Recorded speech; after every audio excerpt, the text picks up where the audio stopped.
Hello, good morning students. How are you? I hope आप लोग अच्छे हैं। और यूटी आपको बता रखा है बेटा, तो आज से स्टार्ट हो चुके हैं। आज 11th का केमिस्ट्री का था। आप भी अपनी तैयारी अच्छे से करना। कोई डाउट हो तो ज़रूर मेरे से पूछना, ठीक है। एंड मैंने पहले भी बोला है, मैं दोबारा बोल रही हूँ, ठीक है, कि किसी भी कीमत पे आपको यूटी स्किप नहीं करना है। इन एनी केस अगर आपको लगता है कि आपके पापा फ़ोन लेके चले गए हैं, वो एक या 2 दिन बाद आएंगे, कोई भी प्रॉब्लम आपको नजर आ रही है तो कोई बात नहीं बेटा, किसी और के फोन से सेंड कर दीजिए अपना जो भी यूटी है। वो जरूरी नहीं है सेंड ही तो करना है, हार्डली 5 या 10 मिनट की बात है, ठीक है। तो ये नहीं कि हमारे घर में फोन नहीं था, ये नहीं था, वो नहीं था, तो अपना यूटी उसी दिन कंफर्मली सेंड करने की कोशिश करें with in the time limits. Okay, तो चलिए अब हम आज का जो टॉपिक कर रहे हैं that is chapter second complete हो चुका है आपका, एसिड्स बेसिस एंड सॉल्ट। उसके प्रैक्टिस क्वेश्चंस हमने कर लिए हैं। उसके बाद नेक्स्ट टॉपिक है एनसीईआरटी टेक्स्ट क्वेश्चंस। तो यहाँ से एनसीईआरटी शुरू हो रहे हैं। सारे नहीं करेंगे, बुक में बहुत क्वेश्चन है, क्योंकि जब रिवीजन करेंगे तो भी तो आपके पास कोई काम होना चाहिए, तब हम उनको सॉल्व करेंगे। रिवीजन के टाइम पे दोबारा पढ़ाएंगे sample paper and all that. तो अभी सिर्फ एनसीईआरटी तक के ही जितने क्वेश्चन हैं उनको सॉल्व करेंगे और फिर कॉपी में अटेम्प्ट करेंगे, फिर हम थर्ड चैप्टर स्टार्ट कर देंगे। ओके, तो चलिए पहला क्वेश्चन है। वैसे मैंने शुरू के 5 क्वेश्चन आपको खुद करने को दिए थे, राइट में आपने कर लिए होंगे, बट आप समझ लीजिए कि उनका मतलब क्या है। First is you are provided with 3 test tube. आपको 3 टेस्ट ट्यूब दी गई हैं, जैसे मान लो ए, बी और सी, आपको 3 टेस्ट ट्यूब दी गई हैं। One of that contains distil water and other 2 contains an acidic solution and basic. ठीक है, तो कह रहा है कि एक में तो डिस्टिल वाटर है, एक में एसिडिक और एक में बेसिक सॉल्यूशन है। If you are given only red litmus paper, आपको सिर्फ रेड लिटमस पेपर दिया गया है, ठीक है। आपको चॉइस नहीं दी गई कि बेटा ये भी इंडिकेटर यूज करो, नहीं, कह रहा है कि सिर्फ रेड लिटमस पेपर है आपके पास। इस सिर्फ रेड लिटमस पेपर से तीनों को चेक करके कैसे बताओगे कि डिस्टिल वाटर कौन सा है, एसिडिक कौन सा है, बेसिक कौन सा है। तो सबसे पहली बात, रेड जिसमें ब्लू हो जाएगा दैट विल बी बेसिक, ठीक है। तो मान लो बी मान लेते हैं हम कि मैंने रेड को बी के अंदर डाला और जो कलर है वो ब्लू हो गया, तो इसका मतलब दिस सॉल्यूशन इज बेसिक। कोई भी हो सकता है, पर तीनों में से एक सॉल्यूशन तो बेसिक है ना। तो जब आप रेड लिटमस पेपर को सॉल्यूशन में डिप करोगे और वो अगर कलर ब्लू हो गया तो इसका मतलब बेस है। एक चीज तो क्लियर हो गई। बट अगर आप रेड लिटमस पेपर को न्यूट्रल सॉल्यूशन या एसिडिक में डिप करते हो तो दोनों ही केस में ये रेड रहेगा।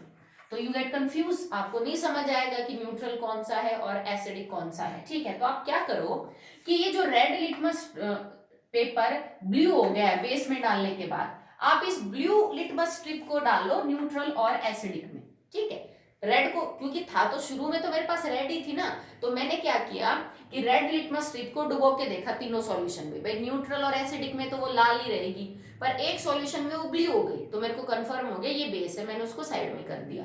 अब ये जो नीली हो चुकी है आपके पास रेड लिटमस स्ट्रिप, ये नीले वाली इन दोनों में से किसी में डाल दो।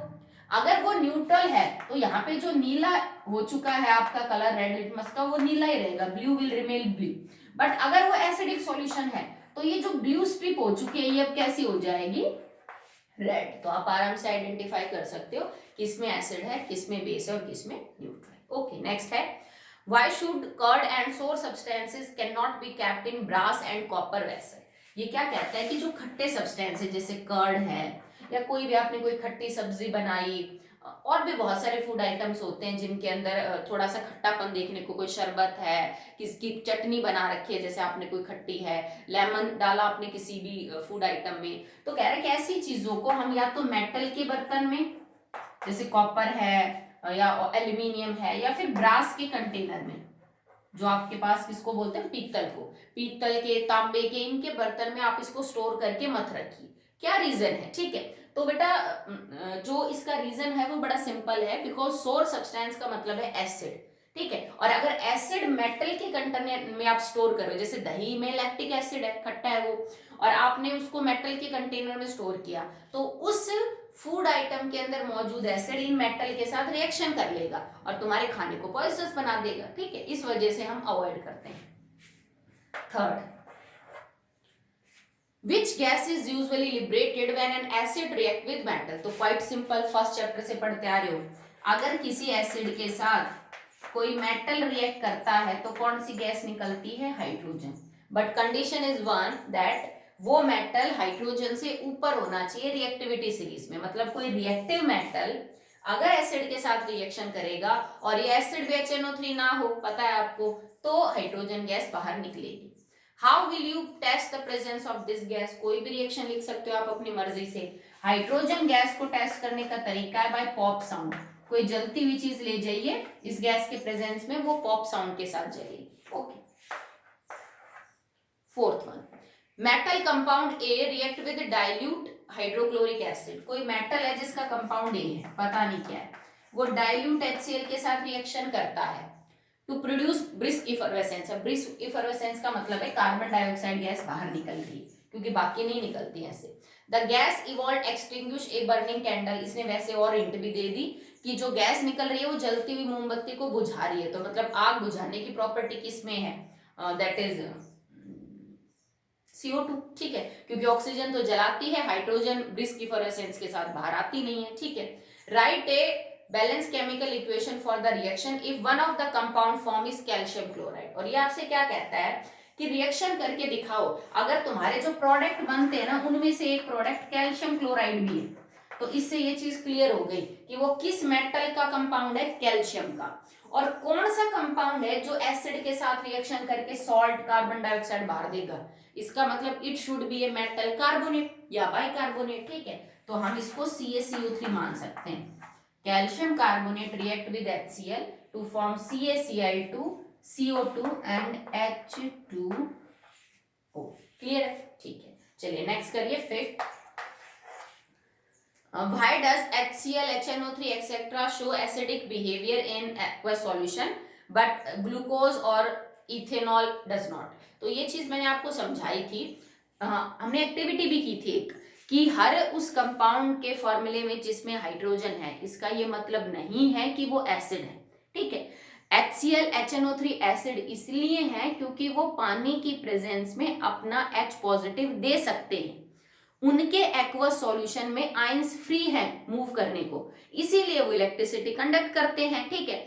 अगर आप इथेनॉल और ग्लूकोज का सॉल्यूशन पानी में बनाओ तो उनके फॉर्मूले में भले ही हाइड्रोजन है, इथेनॉल C2H5OH, ग्लूकोज C6H12O6, पर ये पानी के कांटेक्ट में आके अपना हाइड्रोजन रिलीज नहीं करते in the form of H positive, so they will not behave like an acid. Simple सी बात है। या इसको यूं पूछ लेता कि ग्लूकोज का सॉल्यूशन इलेक्ट्रिसिटी कंडक्ट नहीं करता, HCl का करता है, क्योंकि भाई लिक्विड स्टेट में इलेक्ट्रिसिटी कंडक्ट करने का एक ही रीजन होता है, फ्री आयंस का होना। और फ्री आयंस इसमें होंगे जो अपने अंदर से दे पाता हो, ग्लूकोज नहीं दे पाता, इथेनॉल नहीं दे पाता, तो ना वो एसिड है और ना उनका सॉल्यूशन इलेक्ट्रिसिटी कंडक्ट करता है। ओके, नेक्स्ट है why does an aqueous solution of acid conduct electricity. अब सेम चीज पूछ रहा है कि किसी भी एसिड के एक्वस सॉल्यूशन में बिजली कंडक्ट क्यों होती है? क्योंकि बेटा लिक्विड स्टेट में इलेक्ट्रिसिटी को कंडक्ट करने के लिए एक चीज कंपलसरी है, फ्री आयंस। और जैसे ही कोई एसिड पानी के कांटेक्ट में आता है वो अपनी आयंस रिलीज कर देता है, और लिक्विड स्टेट में ये आयंस फ्री होती है घूमने के लिए। मतलब एसिड का एक्वस सॉल्यूशन फ्री आयंस को कैरी करता है, that's why their solution will conduct electricity, simple is that. Okay, चलिए नेक्स्ट क्वेश्चन देखिए। Now the next question is question number 7। So what is it? Why does dry HCl gas does not change the color of dry litmus paper? आपके पास hydrogen chloride gas है और ये dry है, इसमें बिल्कुल भी moisture नहीं है। आपने क्या ले रखा है? लिटमस पेपर लिया, बिल्कुल dry. You have dry litmus paper. और क्योंकि एसिड की बात करनी है तो मान लीजिए मेरे पास ब्लू है, ठीक है, ब्लू ड्राई लिटमस पेपर आपके पास है, और HCl जो है वो गैस की फॉर्म में, वो भी ड्राई है। तो रेड जो है, जो ब्लू है वो रेड में कन्वर्ट नहीं हो रहा, कलर चेंज नहीं होता। क्यों? क्योंकि बेटा HCl गैस और HCl इसमें फर्क है, HCl गैस और HCl एक्वस। अगर HCl एक्वस है then it is hydrochloric acid, you know that. और ये सिर्फ गैस है।